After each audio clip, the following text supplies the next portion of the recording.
नमस्कार, मैं सौरभ शुक्ला और आप देख रहे हैं न्यूज़ 18। पश्चिम बंगाल की राजनीति से इस वक्त की सबसे बड़ी खबर सामने आ रही है।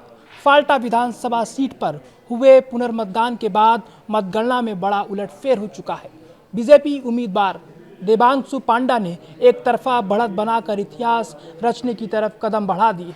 वहीं विपक्ष में बैठी टीएमसी यानी यहाँ करारी शिकस्त का सामना झेलने को तैयार है। जी हाँ, फाल्टा सीट पर बीजेपी की लहर नहीं बल्कि सुनामी देखने को मिल रही है। अब तक की मतगणना के जो आंकड़े सामने आए हैं वो बेहद चौंकाने वाले हैं। बीजेपी के देबांशु पांडा को अब तक 1,11,270 वोट मिल चुके हैं, यानी कुल पड़े वोटों का करीब 68.57% अकेले बीजेपी के खाते में गया है। दूसरी तरफ वामपंथ का गढ़ रहे बंगाल में सीपीएम के शंभुनाथ कुर्मी 34,873 वोटों के साथ दूसरे नंबर पर तो हैं, लेकिन वो बीजेपी से कोसों दूर पर है। कांग्रेस के अब्दुल रज्जाक मुल्ला को सिर्फ 9,284 वोट मिले हैं और वो तीसरे स्थान पर टिके हुए हैं। देबांशु पांडा की बात करें तो इस समय वो 68.57% वोटों पर है। अगर लगभग इनकी जीत तय है तो वहीं अगली बात करें जहांगीर खान की तो वो चौथे नंबर पर है। उनकी जमानत जब्त होने की कगार पर है। लेकिन इस चुनाव का सबसे बड़ा झटका लगा है ममता बनर्जी की पार्टी टीएमसी को। टीएमसी के उम्मीदवार जहांगीर खान चौथे नंबर पर हैं और नौबत यहाँ तक आ गई है कि उनकी जमानत जब्त होना तय माना जा रहा है।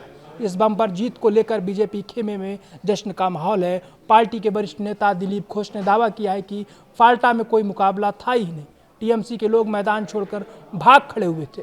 अब आपको समझाते हैं कि फाल्टा का ये पूरा विवाद आखिर था क्या। दरअसल बीते 29 अप्रैल को जब यहाँ वोटिंग हुई थी तब चुनाव प्रक्रिया पर गंभीर आरोप लगाए गए थे। कुछ असामाजिक तत्वों ने ईवीएम मशीनों पर इत्र जैसी चीज़ें छिड़क दी थी और बटनों पर चिपकने वाला टेप लगा दिया था। इस अनोखी धांधली के बाद जमकर राजनीतिक बवाल हुआ और चुनाव आयोग ने कड़ा फैसला लेते हुए पूरी सीट पर दोबारा चुनाव कराने का आदेश दे दिया।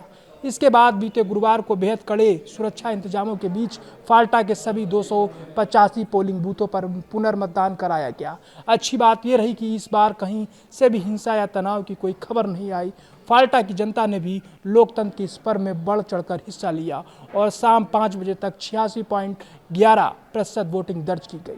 जनता का यही भारी आक्रोश और उत्साह आज नतीजों के रूप में बीजेपी के पक्ष में दिखाई दे रहा है। दिलचस्प बात यह भी रही कि टीएमसी उम्मीदवार जहांगीर खान ने रीपोलिंग से पहले ही अपनी हार स्वीकार करते हुए चुनाव न लड़ने का ऐलान कर दिया था। हालांकि तकनीकी तौर पर ईवीएम मशीन पर उनका नाम और चुनाव चिन्ह मौजूद था, लेकिन जनता ने उन्हें पूरी तरह नकार दिया। फाल्टा की नतीजों ने साफ कर दिया है कि बंगाल की राजनीति में अब जमीनी समीकरण तेजी से बदल रहे हैं।